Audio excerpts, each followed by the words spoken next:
G'day and welcome to the Offload. We're bringing you the biggest stories in rugby league. You can follow the Continuous Call team wherever you get your podcasts and find us on YouTube and also on Instagram. Just search for the Continuous Call team. I'm James Willis, joined this week by Andrew Webster from the Australian newspaper. G'day, Webby. Good to see you. G'day, James. Good to be back. Surviving Vegas. Yeah, now I want to hear all about that in just a minute. But You don't. No, you don't. Yeah, come on. Any scandals? I know there's this old saying about whatever happens in Vegas stays in Vegas, but I'd be keen to know if the journos played up. Did anyone? I wish my credit card debt stayed in Vegas, but unfortunately it's gone. Oh, it's expensive, isn't it? Oh, it is. It is. Particularly when there's so much fun to be had there. Anyway. Now, we'll talk a little bit more about Vegas in a moment, but I'm keen to get your thoughts on the big story, which is obviously the Zac Lomax saga. This has been settled out of court. Parramatta would be taking the victory here over the Melbourne Storm. So firstly, just to bring people up to date, so he can't play for another rugby league club without the Eels' permission for the next 2 seasons? Until 2028. Look, to be honest, first, it's so good to see Parramatta actually win something. Sorry, Parramatta fans. I had to say it. But was it ever going to be any different, James? Really?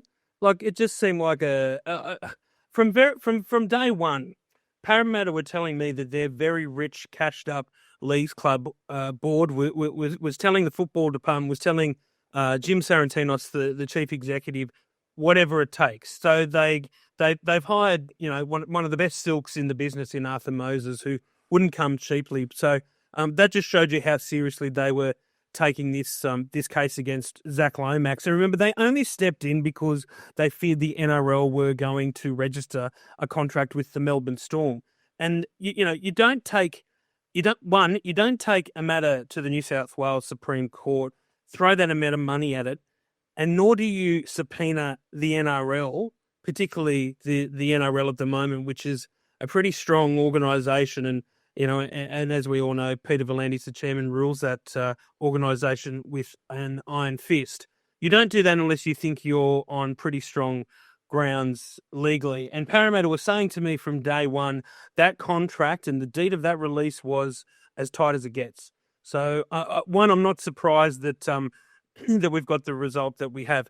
People are bashing Parramatta up, or some people are bashing Parramatta up because they didn't get anything out of it. The thing they got out of it was the respect of not just their own supporters, but others in the game. Now, I've seen others say that what did they get out of it? They didn't get a player.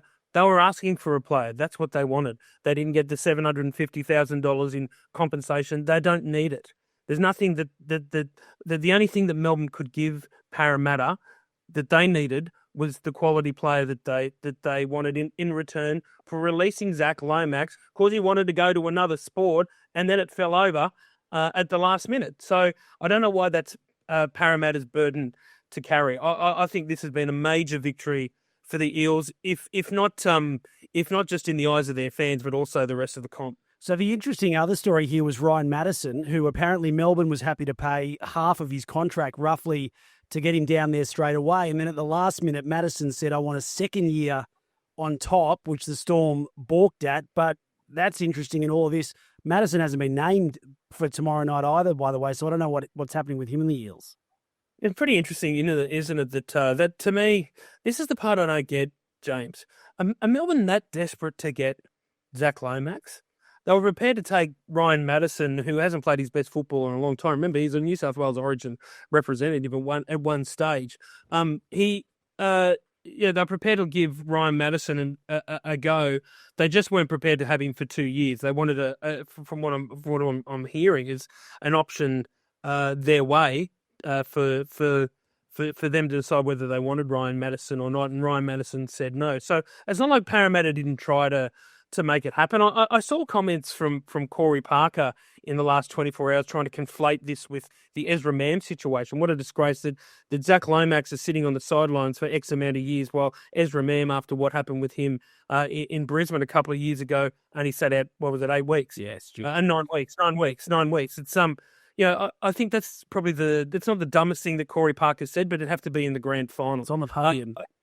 Exactly. Zac Lomax is where he is because of Zac Lomax and his management. I find the interesting thing, James, and I asked Peter V'landys about this recently. He has said all along PVL that he thinks that Zac Lomax has been poorly advised. I said, well, you're going to investigate his management. You know, have they acted inappropriately? And he said, well, that's not a position for the NRL to take. To investigate whether that's the case with his management. He's been poorly advised. I've been told privately that his management made it very clear of the risk he was going to take if he went to R360 because there was no certainty that competition was going to start in October this year as they had scheduled. Until both his management, that's Steve Gillis and Clint Schifosky, or Zac Lomax talk about this publicly, then that's going to be up in the air. I do know that Zac Lomax was telling Parramatta from July last year that he had every intention of going to R360 and wanted a release. Again, I don't know why it's Parramatta's fault that Zac Lomax has made a poor business decision with his career. Well, that's right. And also, he's got to own this one way or another. And the question is why the NRL softened its stance on this, given the NRL was initially saying, and Peter V'landys and Andrew Abdel were saying, if you sign with R360, there's going to be long-time punishments. And then suddenly it was like, well, someone made a simple mistake. So the two key questions here are, what does Zac Lomax do this year and next year? And also, what happens when R360 pops its head up again? Because we're led to believe it's just been kicked down the road for a couple of years.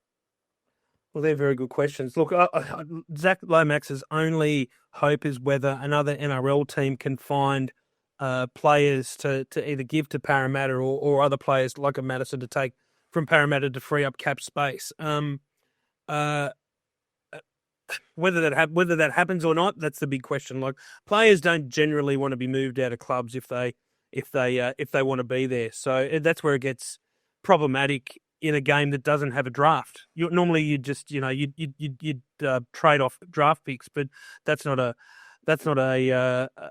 something that happens in the NRL.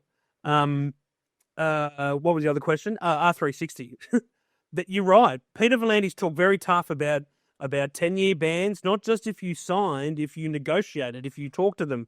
And look, that threat worked in a lot of ways. A lot of managers suddenly just went reversed out of R360 discussions. I've got no doubt that's why Payne Haas went cold on it as well. So it served its purpose, but the optics of it haven't looked good for Peter V'landys in the sense that he does look like he's back for the. I've talked to him about this recently too. He seems to think there was a little asterisk there, James, the old asterisk saying. I thought it was pretty black and white. Listening to all of it, I thought well, your press release doesn't have this bit, but Peter told me that there was a part of that statement that said we'll look at every case on its merits. But I think I said it last week on the show. The whole reason why he wants Zac Lomax in the game is because of the TV deal. He wants every single superstar, every single element that he can to get the biggest TV deal for rugby league in order, and a strong Melbourne is an important part of that. So let me just ask you, in regards to Vegas, you learnt a little bit more about PNG and their inclusion in the competition, and a senior government official talking about tourism dollars and everything that adds. Where do you think PNG's at? And also, secondly, in regards to the new Perth Bears side as well, how are things looking? My concern is if there's enough players or not for two extra sides, no matter where they're based, to be competitive. That's going to be the big issue, isn't it? Where they find, not so much, I think, you'll always be able to find, a 17-man team to take the field, but are you going to have a squad with depth that's going to be there when injuries strike, as they seem to do with greater frequency in this game? John Rosso, the deputy PM, he spoke at the Indo-Pacific Forum on the day before the game, and I grabbed him and I said, look, in Australia, and particularly readers of the Australian where I work, the people are concerned about why Australia's paying $600 million over 10 years, and he seemed to think that it was justified in the sense that one, the tourism dollars from PNG that flow back to this country because of rugby league, and secondly, just as we all know all along, it's Albanese's soft diplomacy is the reason why he's funding a PNG team based out of Port Moresby. It's interesting, Michael Chammas is a former colleague of mine. He's a friend of mine too. I spent some time with Chammy over there, and also met the new CEO, Lorna McPherson, who is an interesting woman in her own right. She's got the thickest Scottish accent. I had to say to her on numerous occasions, I have no idea what you're talking about, but she's lived in PNG. She's lived in PNG, and she took it in good humour with Whitfield Set, James. She's lived in PNG for 16 years and been involved as a volunteer in rugby league for that whole time. She was a former boss of Digicel up there, so she knows the PNG landscape commercially. It's where the Chammas and the people that they put around Chammas, i.e.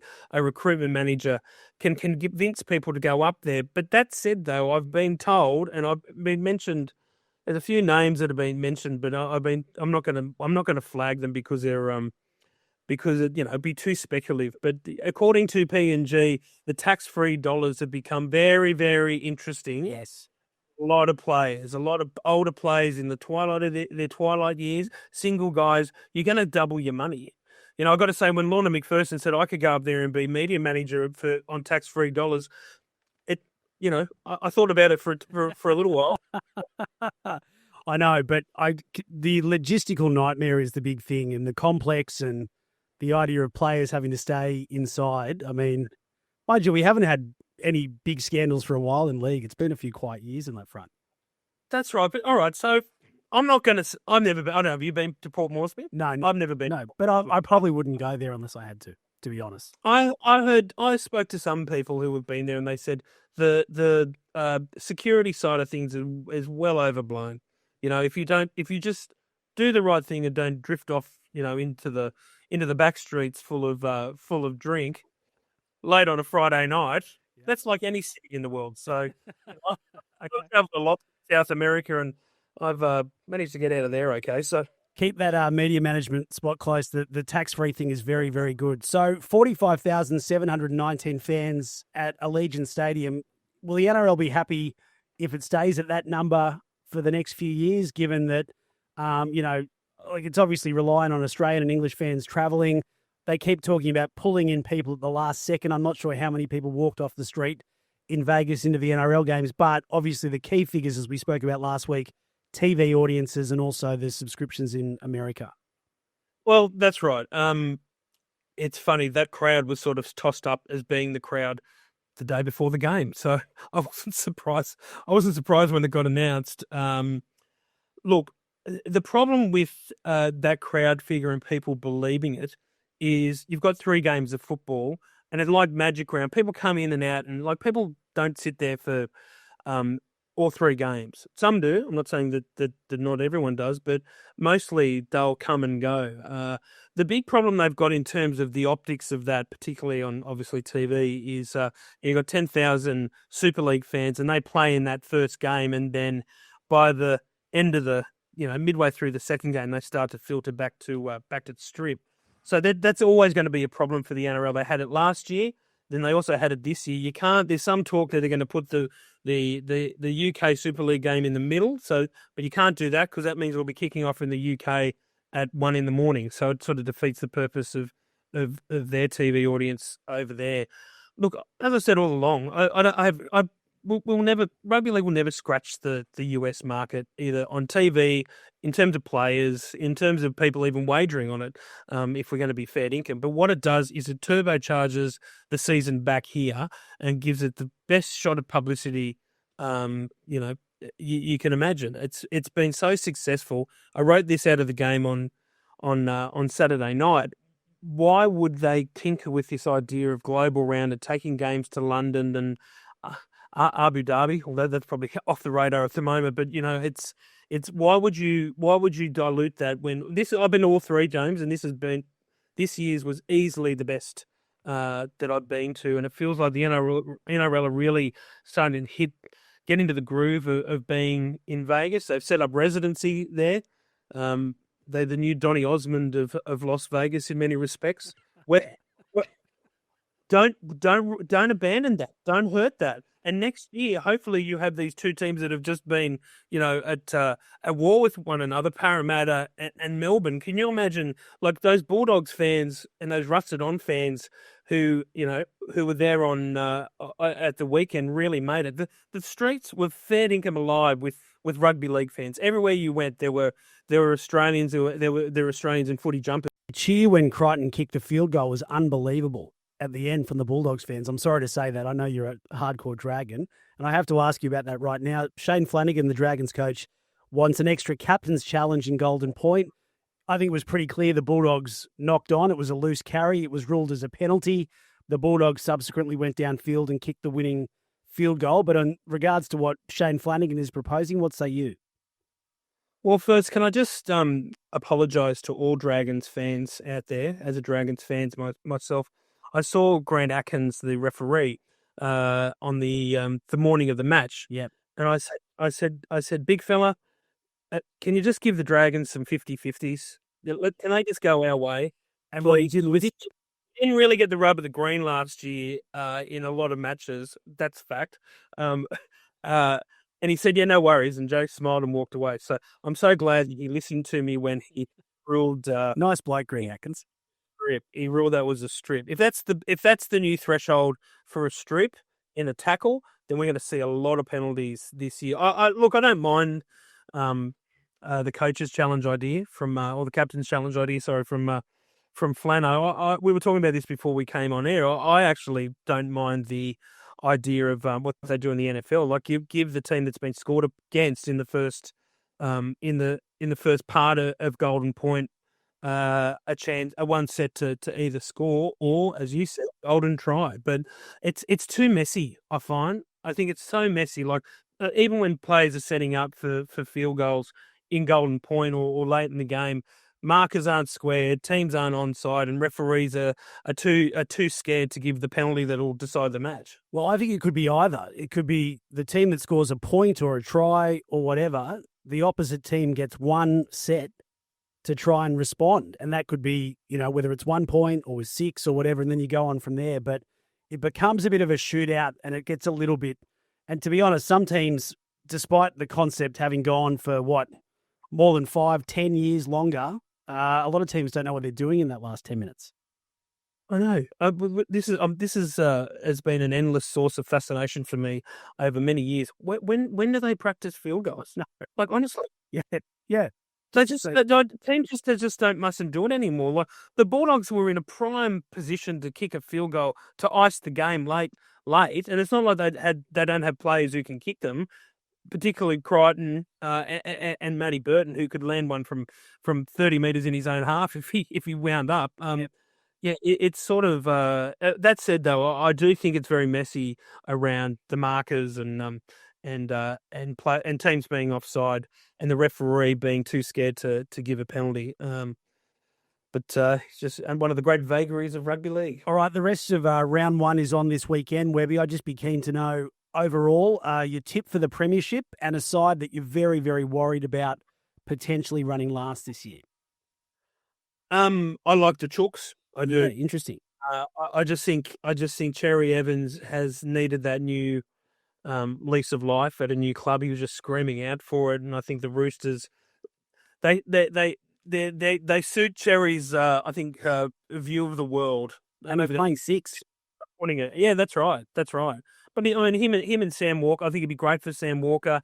I think the Roosters have been thereabouts for I think they battled away for a side that was supposedly going to finish in the bottom 4 last year after some of their early losses. I thought they were pretty strong, and I just think they're going to be thereabouts. So along with Brisbane, it's funny, all this noise out of Brisbane about the playing group not already being off with Michael Maguire. That swirls around last year. It swirls around now. This is the best way I can describe that situation in Brisbane, is that while some of those players don't necessarily warm to Madge's methods, like last year, they're putting all that aside for the common goal of winning a comp back to back. So, I think that showed a real maturity from that Broncos playing group last year, and I think it'll be a play again this year. The side I'm worried about the most is the Cows, to be honest. Yeah. I think they got the strike power, but they weren't particularly great in Vegas. So they're going to have to get some wins early for Todd Payton to keep his job, which I hope he does, because I'm a big fan of Todd. Well, just on Brisbane, it's a little bit sad, but it seems like people in the Broncos orbit, including some of the legends, still aren't comfortable with Madge as coach. It's bizarre. I know. But, not everyone has to like each other in a football club. But you can't. It's funny. I'm working on a piece at the moment on Reece Walsh for Friday's Australian, and Michael Maguire had the most profound influence on Reece Walsh last season. Yeah. And as a consequence, Brisbane won their first comp since 2006. So whatever people, either inside or outside the four walls of the Broncos club, think of Michael Maguire, the bloke gets stuff done. He's won comps at two different clubs. He's won an Origin series for New South Wales that no one expected them to win. He won a series against Australia as New Zealand coach that no one expected him to win. It's the only place he's failed is the West Tigers, and even Jack Gibson couldn't have got the West Tigers going when Madge was there. So I know we got to cut the guy some slack. I'd like to think. Webby, great to see you. We'll catch up with you next week. Thank you. Thanks, guys. That's Andrew Webster from The Australian. And by the way, for all of your NRL news, you can follow the Continuous Call team wherever you get your podcasts. You can find us on YouTube and Instagram. We'll see you next week on The Offload.